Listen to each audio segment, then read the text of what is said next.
Hi guys! Welcome back to my channel. This is Crystal Starseed. Para sa mga bago dito, hello, welcome.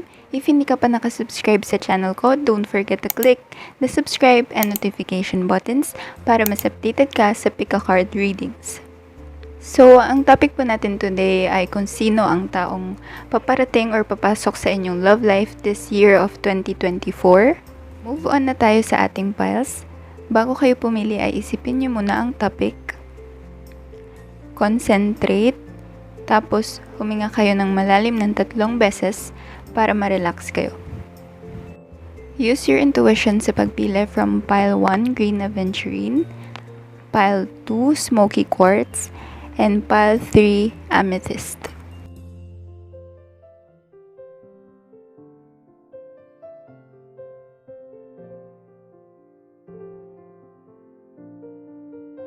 Pakiramdaman nyo na mabuti ang piles. Pag nakapili na kayo, ay pwede na kayong mag-proceed sa description box para sa timestamps ng inyong reading. So, let's start!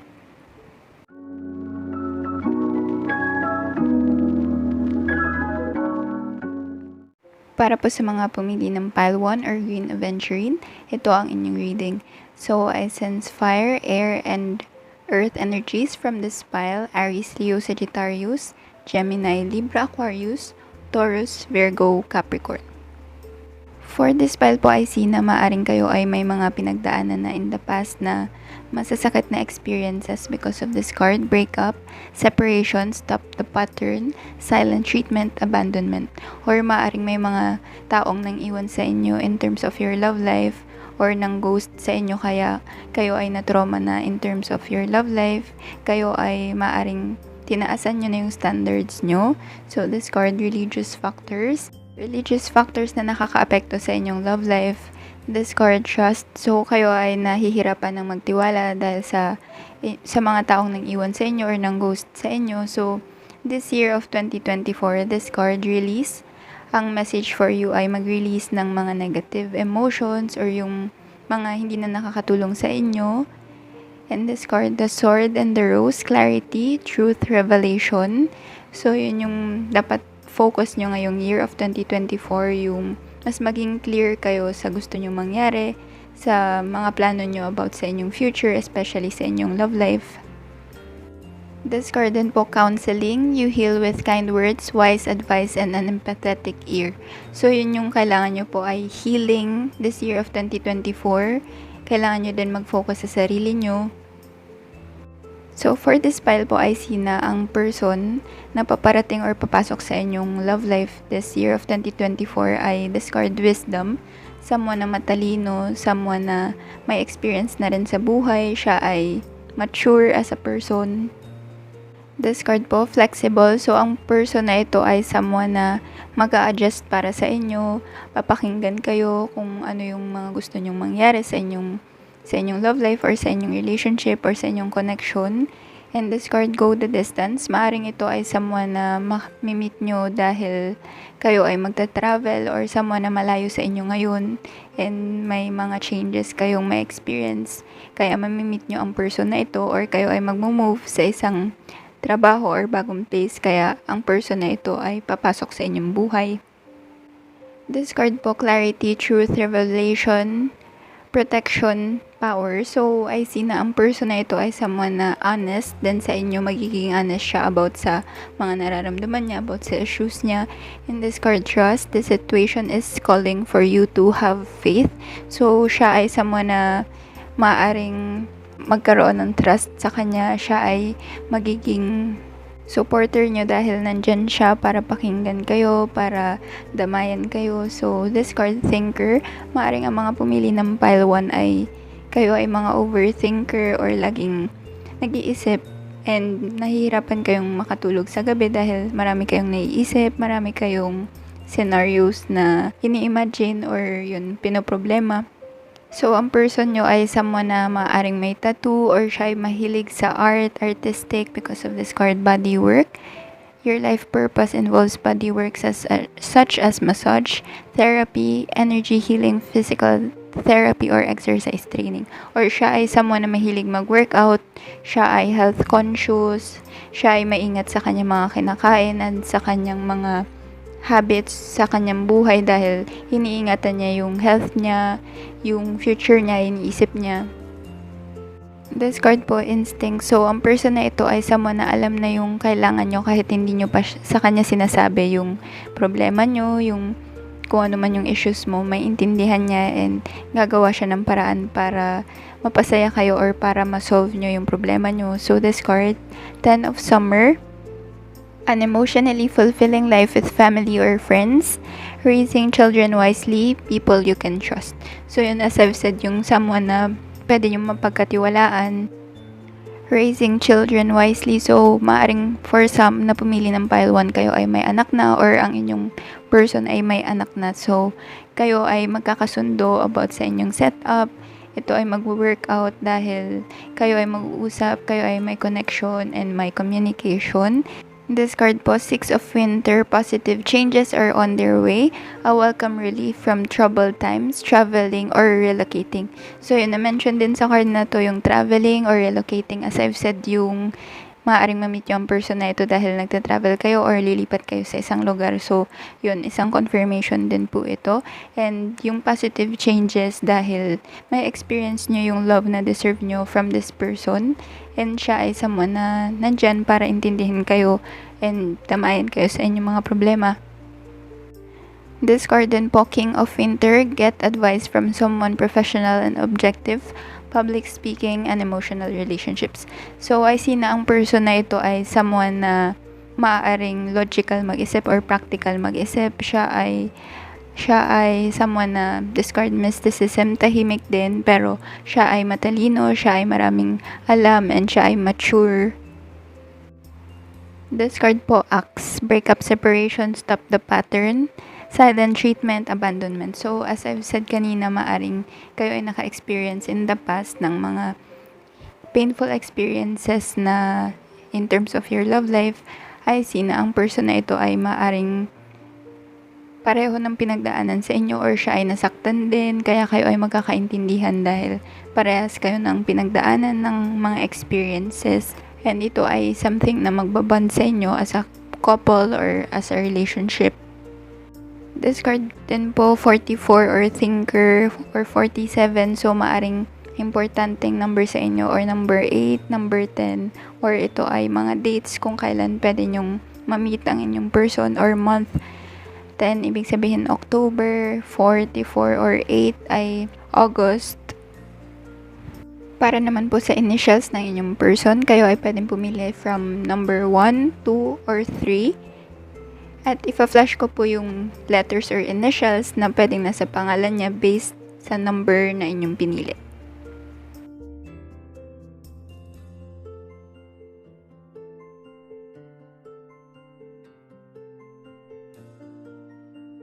So yun po ang reading for pile 1. Thank you for watching. Please like, share, and subscribe to my channel. Let's now move on to pile number 2.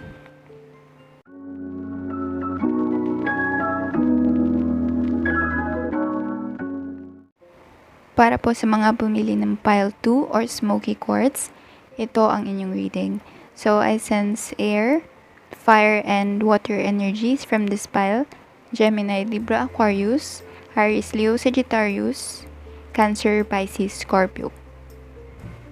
For this pile po, I see na kayo ay talaga naghahanap ng inyong person or someone na para sa inyo because of this card, soulmate.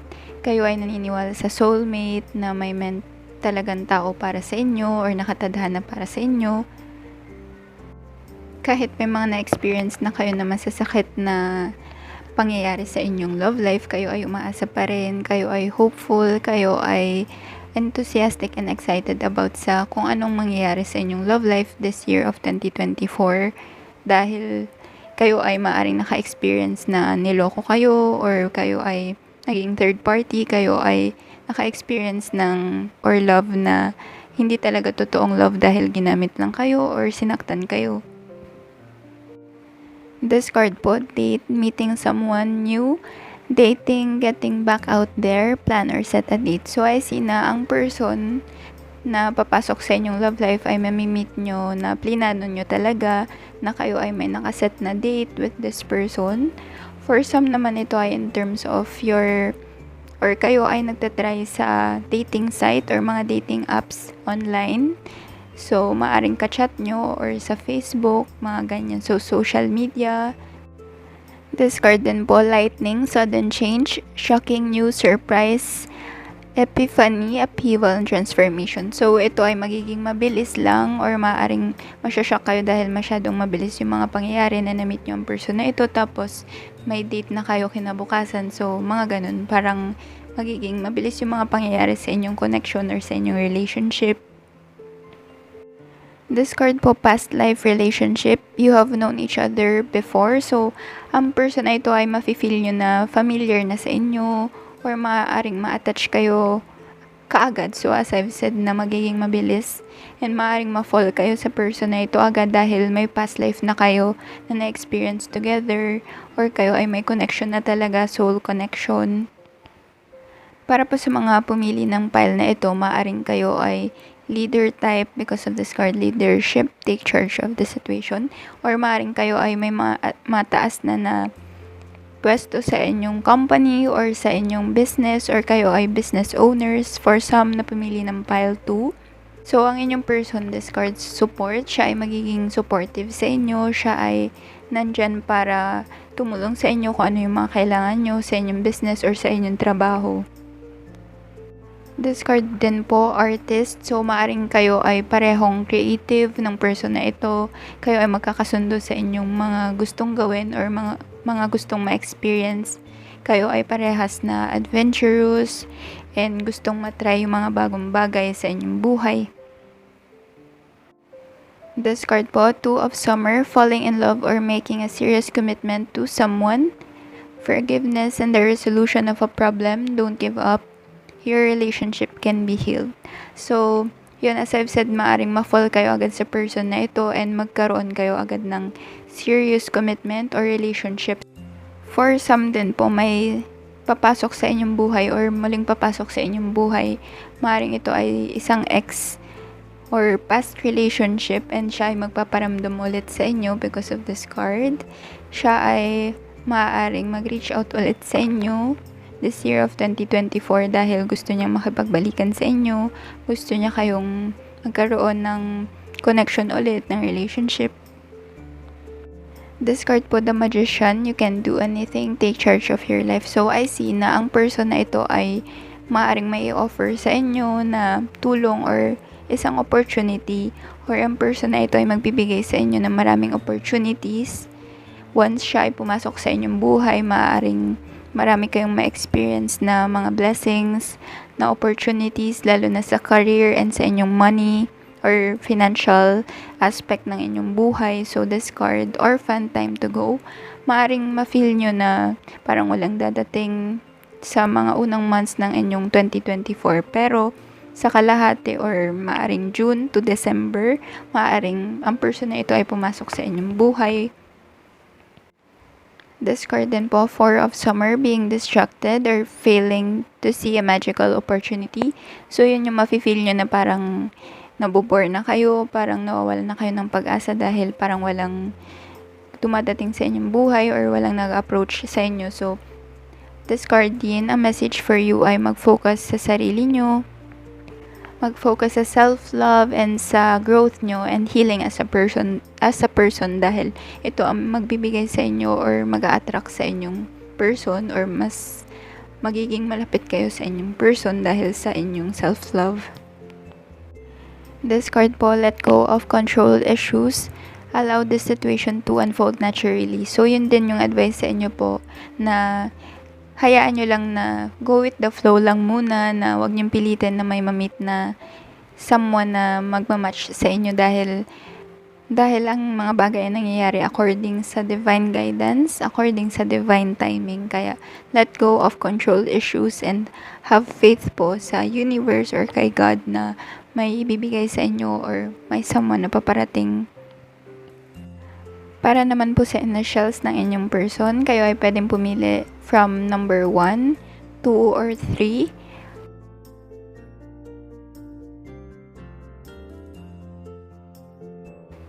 At ipa-flash ko na lang po ang initials ng inyong person based sa number na inyong napili.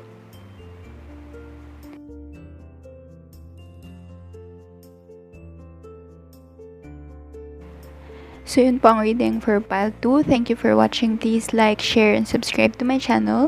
Let's now move on to pile number 3.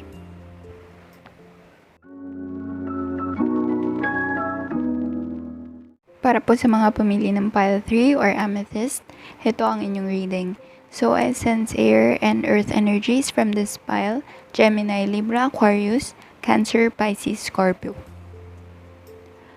For this pile po, I see na maaring this card, let your friends help you. Maaring ma-meet nyo ang inyong person through your friends or through common friends. For some naman po na pumili ng pile 3, mamimit nyo ang inyong person dahil sa unexpected na situation or unexpected na paraan. Because of this card, love call, maaring kayo rin ay laging magkausap or magkakausap ng inyong person or ng person na papasok sa inyong love life this 2024. For some din po na pumili ng pile 3, this card, never ending story. Kayo ay may past na with your person or yung person na papasok sa inyong love life this 2024. Maaring may mga chapter kayo na hindi na close or wala kayong closure with this person. Kaya magta-try kayo ulit na i-work yung relationship or mag-work out yung relationship. For this pile din po, love call, this card, a message of love, thinking of you, and letting you know. So, I see na ang inyong person ay someone na mas mahal kayo or siya yung mas may gusto sa inyo, siya yung magre-reach out, siya yung magme-message sa inyo dahil gustong-gusto niya kayo or mahal na mahal kayo ng inyong person. Siya talaga yung mas mag-effort, siya yung mas gagawa ng paraan para magkasama kayo or para magkita kayo because of this card din. Love, unconditional love, oneness, passion, affection, attraction. So, mas attracted talaga ang person nyo sa inyo. And this card, no place like home. Maaring for some, ang inyong person din ay mag-move malapit sa inyo or gusto na kayong makasama sa isang place or sa isang bahay, sa isang apartment. Para din po sa mga pamili ng pile na ito, discard options, consider the career possibilities that are open to you. Maaring kayo din ay may options sa inyong love life and sa inyong career. Maaring hindi lang isang tao yung mag-approach sa inyo or pumasok sa inyong love life this year of 2024 dahil marami kayong options, kayo ay attractive, kayo ay makarisma. Discard 4 of Pentacles, set aside your concerns for now. You can make a decision later. So, I see na maaring yun nga, may mga iba kayong priorities or iba kayong pinagpipilian kung bakit hindi kayo makadecide sa kung sino yung pipiliin nyo or kung ano yung ipaprioritize nyo dahil kayo ay naguguluhan din sa gusto nyong mangyari sa inyong buhay or sa inyong love life. This card po, Princess of Autumn, happy news about your career, promotions, or scholarships.